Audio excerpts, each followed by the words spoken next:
Hey everyone, before we get into the stories, I need to give a warning for sexual assault for the first two stories in this video. I'll have timestamps down below in a pinned comment if you want to skip over them. As always, if you have your own story that you would like to submit, you can send it at southerncannibal.com, which will also be linked down in the description. All that being said, let's go ahead and get into the stories.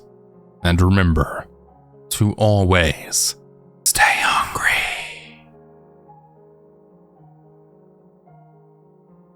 Sorry if this is a little long, but it's years of torment broken down as well as I could. The story begins when I was a freshman in high school. I'm now in my 30s, and looking back as an adult, I really cannot believe how many adults failed me.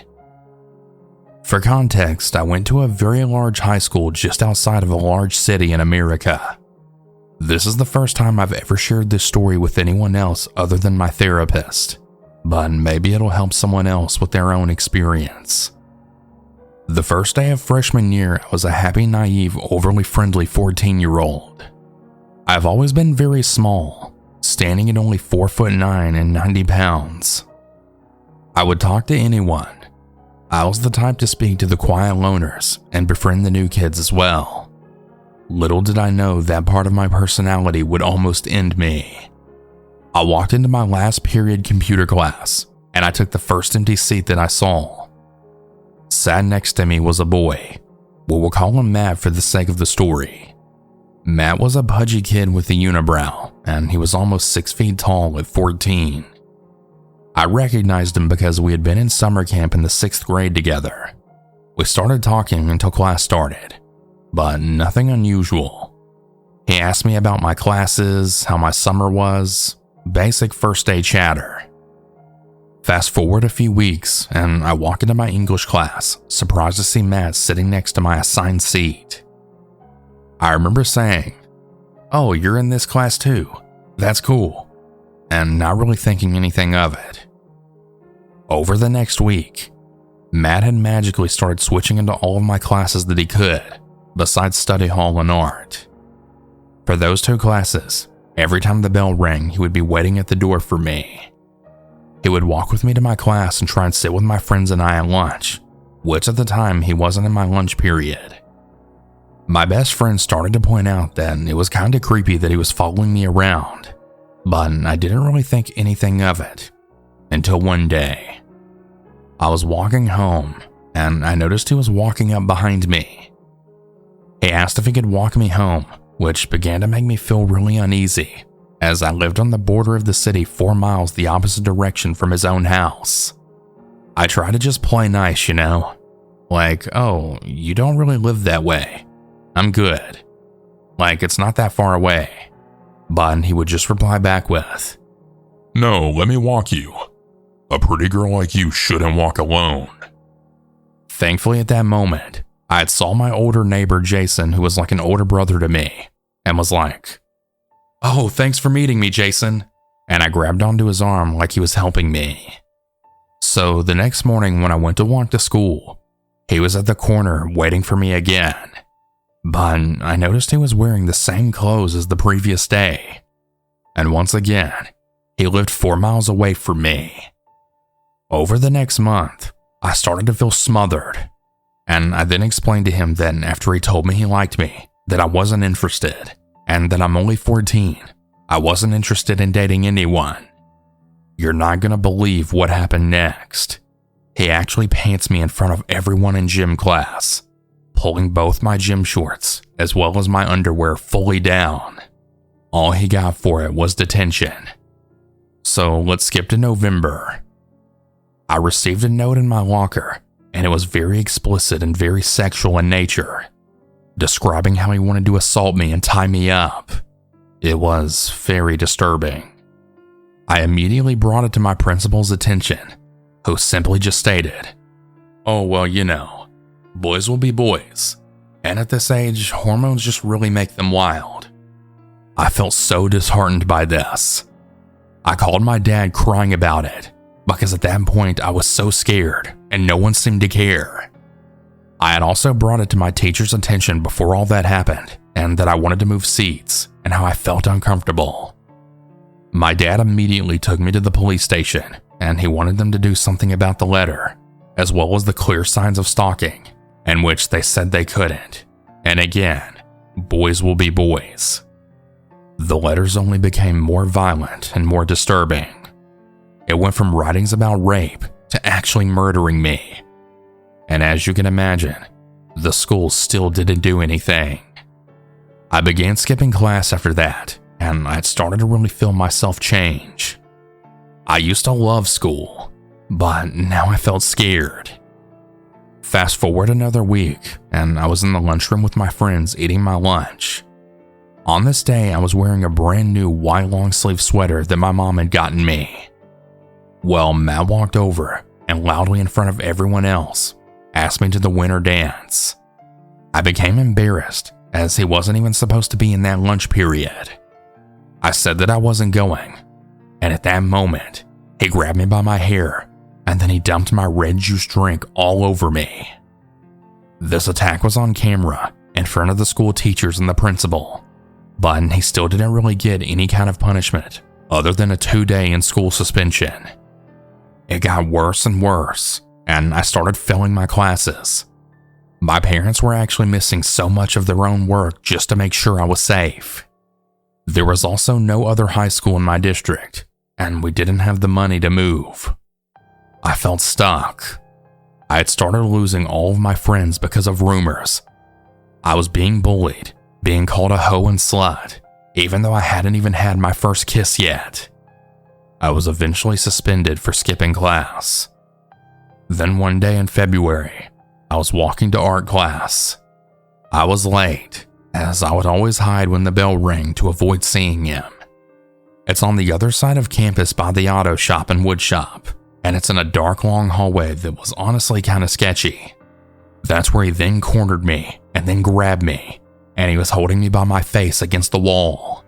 He then attempted to pull down my pants, and that's when my fight or flight then turned to fight, and with everything I had in me, I screamed and kicked and even stabbed him in the side with my pencil that was in my hand. I ran out of the school and all the way home. I was later taken to the police station, and you're not going to believe this, but his parents wanted to charge me with assault. I was expelled from school, and nothing happened to him. I had bruises on my face and neck. We were finally able to get a restraining order, and I remember going to court. I eventually became homeschooled after that, and I lost the few friends I actually had. We ended up losing our home, and we had to move away a few towns over. My life was good after moving. I graduated and started college, and I actually had a really fun retail job. I was 22 years old, and I had almost forgotten all about Matt and that horrible experience. That is, until one day I got a message on Facebook from an account that had no picture. The message was a picture of me while at work. Then I got another message, and it was a picture of me in my car. It was like all the years of therapy and hard work just came crashing down. A few days later at work, I saw a face I would never forget and never expect. It was Matt. I totally freaked out and ran to the break room. I had been working alone that day, and I felt so sick and I couldn't believe he found me again. I had never posted where I was or worked on social media. I always kept my life and profile completely private, and still there he was. The next day I told my manager I was going to be quitting, and he said absolutely not, that he's not going to let me quit. So I was able to get transferred and actually promoted, and all was good for another few months. Until again he came back in the store. This time, however, I wasn't working alone. I was able to hide, and he actually tried to go into the break room. He even destroyed some of the merchandise and tried to fight one of my associates. Security and police came, and he was finally arrested. I had to have my restraining order put back in place again. Since then, I haven't heard from him. I've moved states a few times, and I continue to look over my shoulder. I was really afraid to go anywhere alone. I'm still a little afraid to be overly friendly. I feel awkward and very uncomfortable around other men. I've been working through this and started volunteering, and I even started a nonprofit support group to help empower young girls. He smashed my car window, as well as some other things along the way. He was also in the news recently for assaulting another underage girl and is in jail again. I really pray that's where he stays. I look back on this often because there were so many other adults who could have prevented this from happening, from him ever hurting anyone else. But you know, as everyone said, boys will be boys, I guess.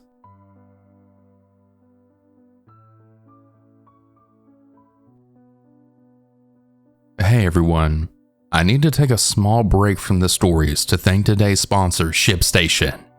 I know that the economy has been pretty rough lately, and no one really knows what the future holds. So if you want to keep your business thriving, you need to find ways to save money without cutting corners. ShipStation is great for that, as they give you discounts up to 85% off USPS and UPS rates. It's also very easy to use the ShipStation dashboard to manage your orders. You get a free trial and quick setup right off the bat. ShipStation hooks you up with leading industry discounts, so you'll never have to worry about overpaying for shipping. Over 130,000 companies have grown their e-commerce business with ShipStation, and 98% of companies that stick with ShipStation for a year become customers for life.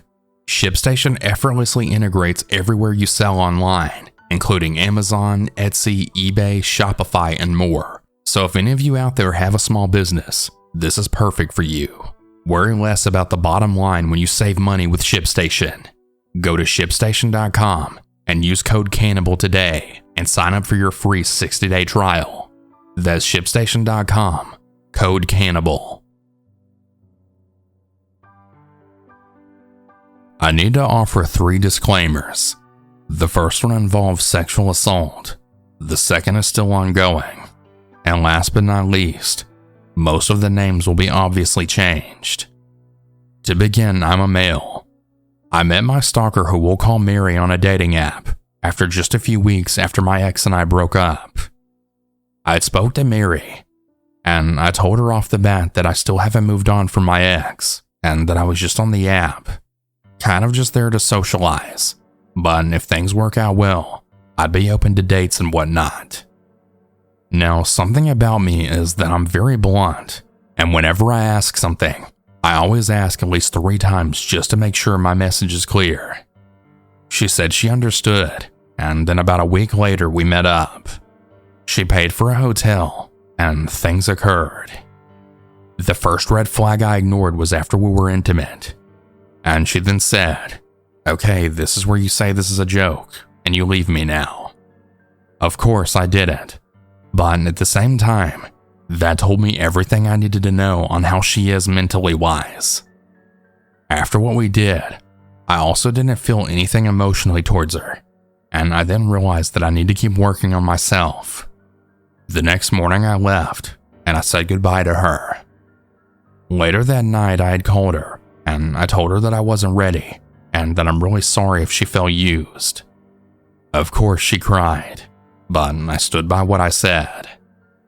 She then asked me when I was ready if I'd let her know, and I told her maybe for just 2 reasons. 1, how she reacted after we were intimate, and 2, because I didn't want her to be waiting for me if she had a better opportunity with another guy. The following week, she and I are messaging, and you can literally feel the anger and attitude through the texts. I also learned from a controlling ex to grow a backbone, and when I told her I'm not taking this anymore and to have a good life, she immediately went from being a bitch to very submissive and then begged for my forgiveness. I then told her, "I'm making myself clear right now, okay? If you do this again, like at all, I will actually block you and remove you from my life. Do you understand?" She said yes, and then repeated what I said. About a month or so later, we met up again, and of course it's at a hotel. I'm at fault, of course, because it takes 2 to tango, but I told her we have to stop doing this since she's getting emotionally attached to me. We agreed not to do this anymore, but I asked her if cuddling was okay, And she said yes. During the middle of the night, when I was turning over to my side, she stopped me midway and just got on top of me, then pinning my wrists down. By no means am I a weak male. I go to the gym regularly. However, when the body is tired, you are of course weak, and I was telling her that we shouldn't, but she just kept going. The next morning after I left, she acted like everything was fine, until I then told her, had we spoken about surprise sex, I would have been fine with what you did. But I wasn't, and if the roles were reversed, I'd be in jail right now. I forgave her, but I told her we had to stop for real. Another month passes, and I had then messaged her just to see how things were, and boy do I regret it. She came back, and anytime I would make a post on my Instagram, she would always comment on it. There was one day where I told her that I didn't know what the future holds for us, because I thought that maybe I could still be with my ex, as well as other things. Well, after messaging her that, she started again with the same attitude and being a bitch. This is where all of the stalking began. Sorry for all the backstory, but I felt it was needed to understand what happens next. I had shared the conversation with one of my best friends, and she told me she switched up on me again and that I needed to block her. I then unfollowed and removed her from my Instagram. When she messaged me on Instagram, I blocked her. Then she started texting my phone, and I blocked her on there as well. After starting to see a pattern, I had started screenshotting all the times she tried to get in contact with me. When I tell you that I had more than 30 missed calls from private numbers and 2 other numbers, I really wish I was joking. She had left me 3 voicemails saying, "Hey, it's Mary. Please talk to me. I just want to make things right with us." I didn't waver because I had enough of her. She found me on all of my social medias and messaged me. Again, all the time she's tried this, I've been screenshotting it. She left me one more voice message going into depth on how sorry she was this past Friday. Well, the next day I was working, and I told some of my coworkers about what I was dealing with. Then, one of my female coworkers told me someone was there waiting for me. It was Mary. My eyes then widened in horror. I had never even told her where I worked at, and she began begging for my forgiveness at work. Now, all of my coworkers know that I don't take shit from anyone, but I know how to deal with customer service. But in that moment, I told her, "Get the fuck out of my job before I call the cops." She started crying a little, before then leaving. I explained this whole situation to my boss, and I asked him, since it was really dead at work, could I please go handle this real quick? And he said yes. She was in the customer parking area, and when she saw me, she got out of her car. I told her to stay right there, and I then took a photo of her license plate. She then, of course, began her begging again, and that's when I told her, "No, shut the fuck up. You wanted me to talk to you, and now I'm going to talk." I was willing to let time pass and try and be friends, but this is some psychotic shit. You brought my personal life to work, and now I'm in deep shit because of how I reacted. This is your last warning. If you try doing this or contacting me again, I will call the police. And I mentioned that my best friend's boyfriend is a cop, and also how my coworker's fiance is a cop as well.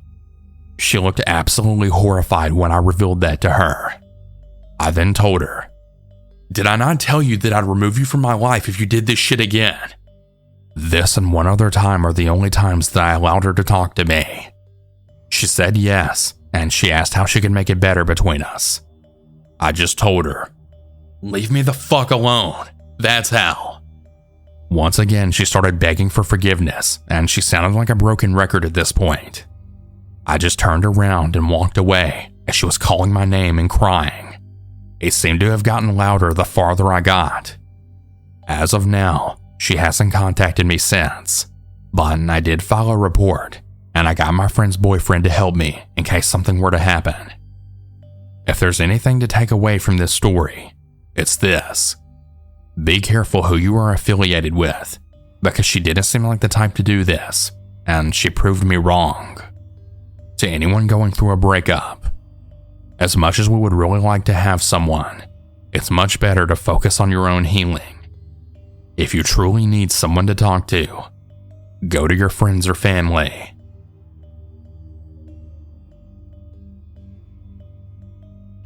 After COVID happened, I was forced to stay home for a year. It was my 6th grade year, so it wasn't really a big deal academically, but it took a huge toll on my mental health. I developed really bad social anxiety, and it was hard to talk to people. So when I went back to school, you can only imagine how hard it was, but also how much I wanted to be normal. When I went into volleyball, I so desperately wanted all the other girls to like me. At my school, we go all the way from pre-K to 12th grade.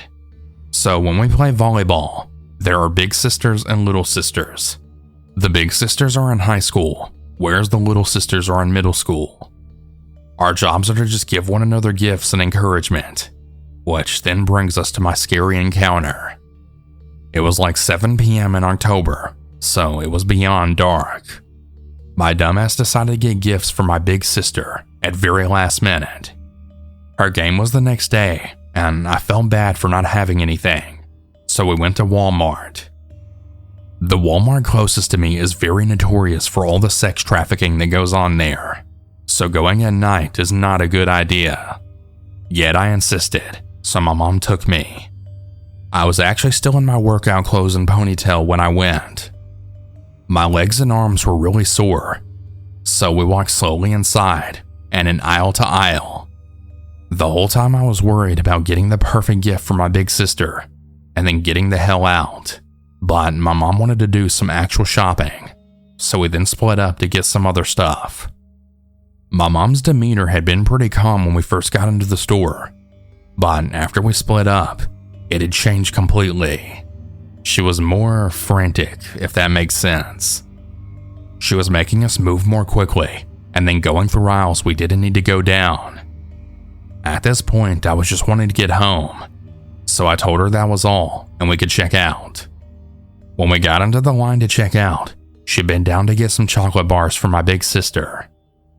I was looking around while she was grabbing some bars, and I noticed a guy lurking rather closely to us, but I thought nothing about it because, again, I was tired and dumb. When my mom got up, she pulled up her pants and looked around innocently, but when her eyes landed on the guy, she seemed to tense up and hurried even more. We zoomed through the checkout, and as we were walking to our car, she grabbed my arm and then pulled me close to her.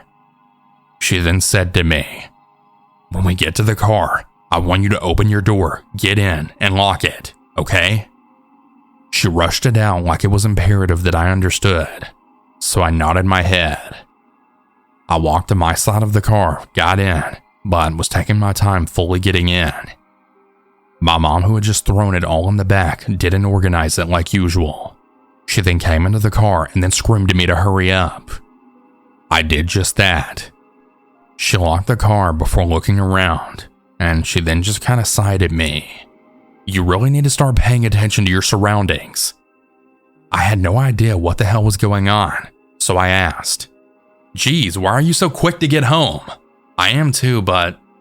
That's when I then saw the man who was lurking going into his car. It was a short, small silver car, and it kind of just sat there a bit. My mom then said to me, "Are you seriously telling me that you didn't see the men inside following us?" She whipped to look at me. I was ashamed to say no, but it was the truth, so I did. Afterwards, she just shook her head and then drove out of the parking lot. I really wish I could say that this was the end, but it's not. While we were on the main road, the same car in the parking lot pulled over, only to get back into another car behind us. "I'm sorry, but hold on to your seat," my mom said, and she then floored it right past a red light. I kept looking over into the rearview mirror, thinking I was going to see that car again. It's been about a year and a half since that happened. Not a day has gone by that I don't look outside my house and search for the small silver car, or looking in the rearview mirror, expecting it to be there.